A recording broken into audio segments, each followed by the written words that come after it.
સુરતમાં ડોક્ટર બાબા સાહેબ આંબેડકરના 69માં મહાપરિનિર્વાણ દિવસ નિમિત્તે પુષ્પાંજલિ અને સ્મૃતિ સભાનું આયોજન કરવામાં આવ્યું હતું. કાર્યક્રમમાં સુરતના મેયર દક્ષેશ માવાણી, આત્મારામભાઈ પરમાર, કાળુભાઈ અને ભારતીય જનતા પાર્ટીના અન્ય સભ્યો ઉપસ્થિત રહ્યા હતા.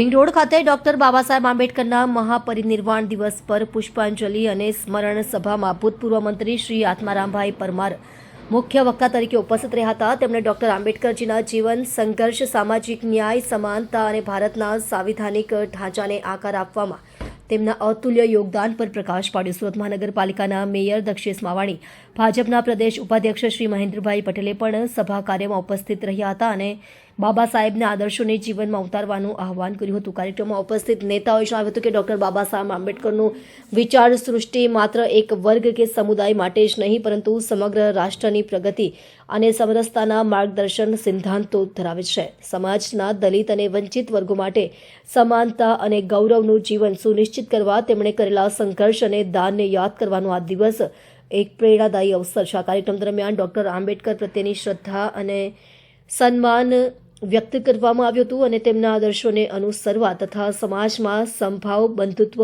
અને ન્યાય વધારવાની પ્રતિબદ્ધતા વ્યક્ત કરવામાં આવી હતી.